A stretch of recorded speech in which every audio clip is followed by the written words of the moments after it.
Fernando pensó que conocía la violencia, la tribuna, la calle, el alcohol, el miedo ajeno. Se equivocaba. Entro a la celda, lo primero que es un gordo mastodonte del doble de mi tamaño. Me dice, esta noche nos va a tener pajeado todo.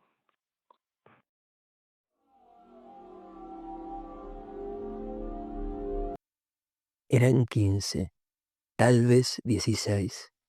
No los contó. Compartían un espacio de pocos metros cuadrados en una prisión paraguaya. Fernando entendió rápido que en ese lugar no importaba cuánto dolor uno pudiera causar, sino cuánto estaba dispuesto a recibir. Yo te puedo explicar mis cosas, te puedo decir 1000 veces cómo es la cárcel. Te puedo decir un montón de cosas, mío, pero una cosa es lo que yo te puedo decir con la palabra, otra cosa es tal ahí adentro mío.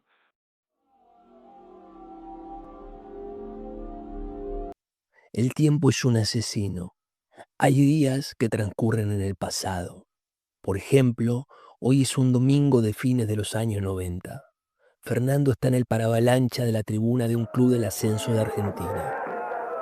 Canta, fuma porro, toma vino.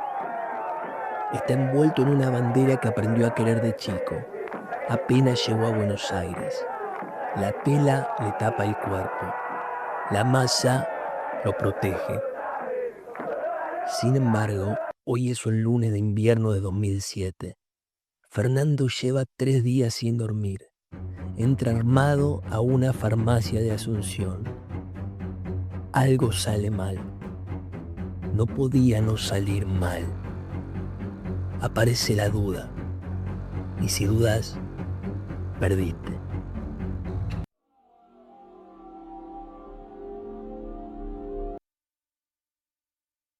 Cuando despierta, horas más tarde, el mundo es otro. Su mundo es otro. En la celda aprende las reglas.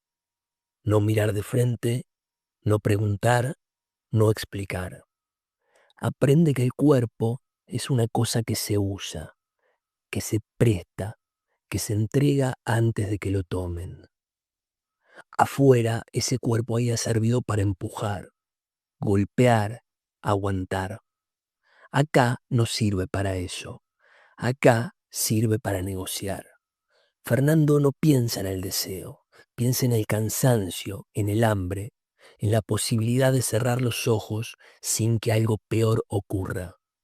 Entiende sin formularlo que endurecerse no siempre salva, que a veces endurecerse mata. El cuerpo aprende antes que la cabeza, empieza a copiar gestos, la cadencia de ciertas voces, movimientos mínimos que bajan el nivel de violencia. No hay placer en eso, hay técnica, hay cálculo. Hay un alivio breve y culpable cuando la noche pasa sin golpes. Por primera vez en meses, Fernando duerme.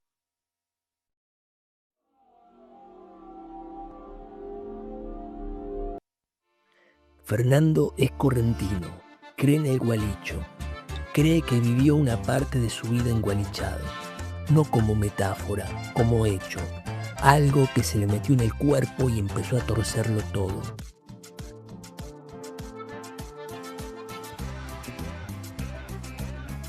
La superstición encuentra un terreno fértil en su cabeza, oscurecida desde chico por el maltrato y el alcohol. Su padre fue albañil. Llegó a Buenos Aires en pleno fulgor menemista, escapando de un pasado de borracho cuchillero.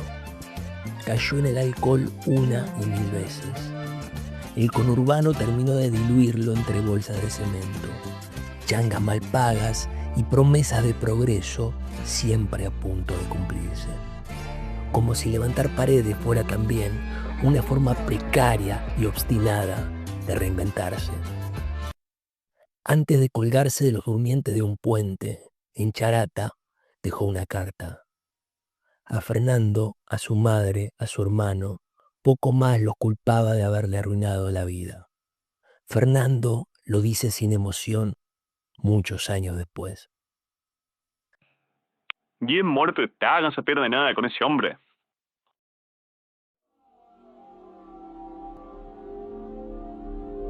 En Buenos Aires, Fernando aprendió a usar el cuerpo como herramienta. Primero fue ayudante en una mueblería del conurbano, cargar sillones, bajar ropero por escaleras angostas, dormir con olor a serrín y transpiración vieja. Después vino la cadetería, la remisería, los viajes cortos y el dinero rápido. Paquetes chicos, encargos que no se preguntan. Nadie le explicó que estaba vendiendo droga. Simplemente empezó a hacerlo. Dormía poco, desconfiaba de todos. En 2001, cuando la ciudad empezó a cerrarse como una trampa, apareció la salida: Paraguay.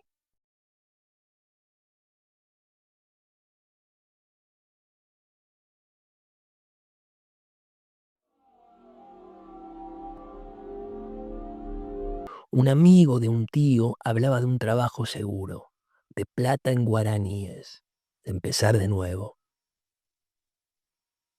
Asunción no apareció como una ciudad, apareció como un calor espeso, sin sombra, que se metía por la ventanilla del micro apenas cruzado el puente.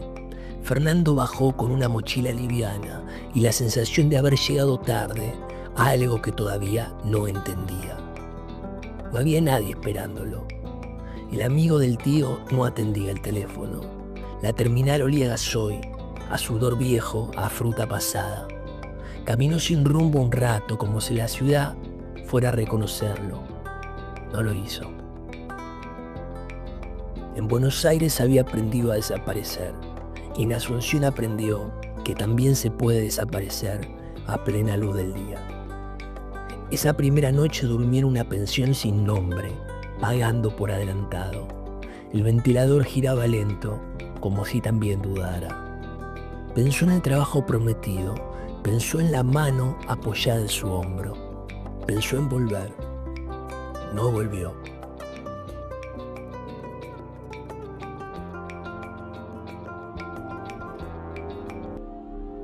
A la mañana siguiente entendió que ya estaba dentro, que el viaje no había sido un traslado, sino una entrega, y que desde ese momento todo lo que viniera después iba a parecer una consecuencia.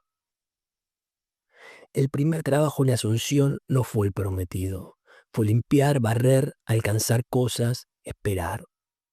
Un galpón detrás de una casa, sin cartel, donde se arreglaban motos y se guardaban cajas que nadie abría delante de otros. Fernando hacía lo que le decían, no preguntaba. Aprendió rápido qué silencio usar con cada uno. El amigo del tío apareció recién al tercer día. Llegaba tarde y se iba temprano. Le hablaba de cerca, demasiado. A veces le tocaba la espalda al pasar. Fernando dejaba hacer.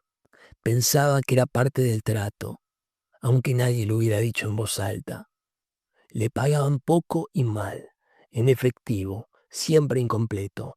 Cuando preguntó por el trabajo, de verdad le dijeron que tuviera paciencia, que acá las cosas funcionaban distinto. De noche en la pensión se lavaba las manos más de una vez, no por la mugre, por la sensación de estar tocando algo que todavía no sabía nombrar. Entendió que ese no era un empleo, sino una antesala, un lugar donde el cuerpo se queda mientras la cabeza negocia hasta dónde se puede aguantar.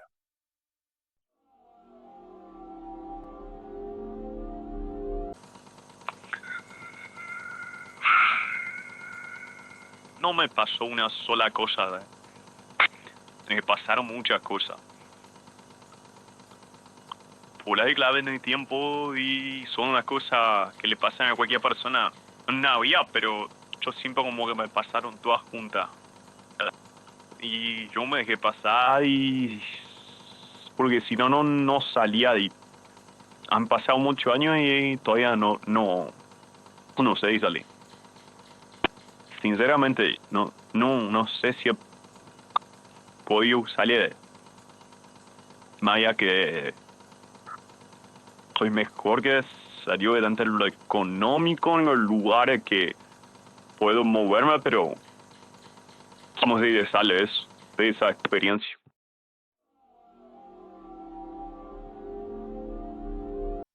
La primera señal no fue un golpe, fue un empujón breve, torpe, como si hubiera sido un error.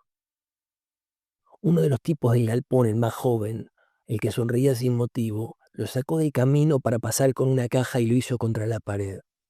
No pidió disculpas, no hizo falta. Fernando entendió que ahí los cuerpos se ordenaban solos, por peso y por costumbre. Más tarde, mientras cargaban una moto a medio desarmar, el mismo tipo le apoyó el antebrazo en el cuello un segundo de más. No lo ahorcó, no lo amenazó, solo lo dejó sin aire lo justo para que quedara claro quién podía regular la respiración de quién. Fernando no reaccionó, siguió trabajando. Aprendió que en ese lugar la violencia no era un estallido, sino una puntuación, una forma de marcar frases. Esa noche soñó con la tribuna, con los cuerpos apretados cantando al mismo tiempo. Al despertar entendió la diferencia. Allá la violencia era ruido, acá no, acá es método.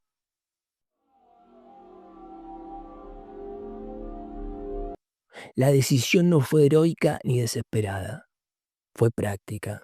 Después de la tercera vez que volvió con menos plata de la acordada, entendió que no estaba fallando, estaba siendo probado. El galpón ya no era un lugar de paso, sino un filtro. Ojo que los paraguayos son cuchilleros, no te hagas el loco que te abren. Esa tarde uno de los encargos salió mal. Un cliente discutió, hubo gritos, un empujón. Fernando respondió como había aprendido en la tribuna, de frente, sin cálculo. El tipo retrocedió. Nadie dijo nada, pero algo cambió.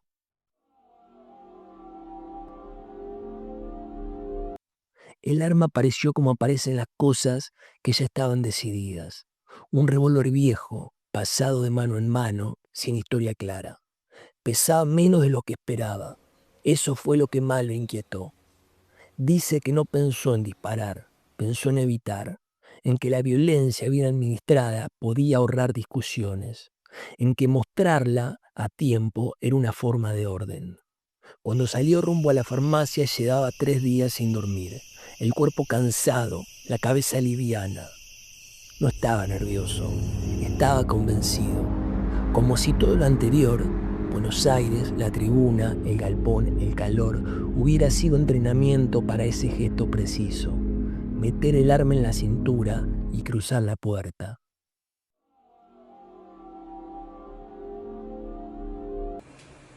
Cuando volvió a abrir los ojos, ya no estaba en Asunción, o eso creyó. La celda era un rectángulo húmedo, bajo, lleno de cuerpos, un aire espeso que no se podía respirar del todo. No había ventanas, no había noche ni día. Tardó unos segundos en entender dónde estaba. Tardó menos en entender qué era. Un tipo del doble de su peso se le paró enfrente. No gritó, no sonrió. Dijo, como quien explica una regla: esta noche nos vas a tener que pajear a todos. Fernando miró alrededor. Eran al menos 15.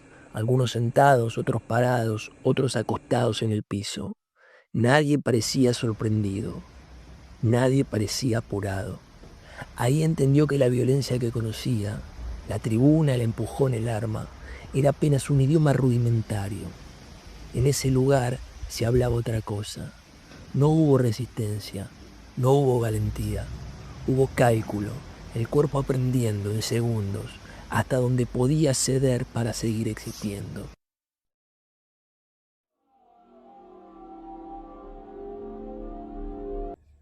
El tiempo empezó a comportarse raro, a repetirse, a clavarse. Fernando pensó que ese era el fondo. Se equivocaba. El fondo todavía tenía escalones. Años después, Fernando camina por una calle lateral, lejos del centro. No hay cancha cerca, no hay ruido. El pelo sigue rubio, mal teñido. El cuerpo es otro, pero no del todo. Aprendió a moverse distinto, a ocupar menos espacio, a mirar antes de entrar. Aprendió a llamar hogar a lugares provisorios.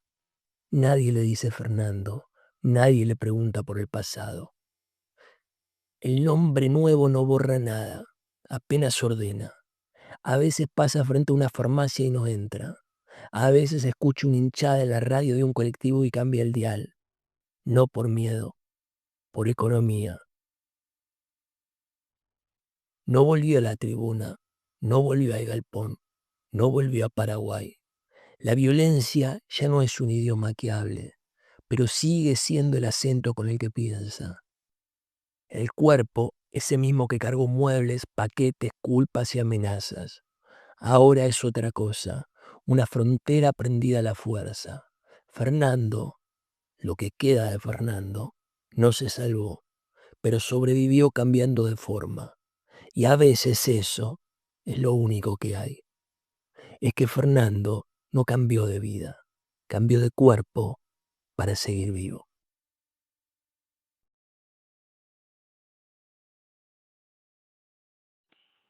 Fácil no es, pero qué fácil. Nada es fácil en la vida. Nada es fácil. Uno tiene que ir viendo cómo se va arreglando con lo que tiene. Y echando para adelante nomás. ¿Qué va a hacer?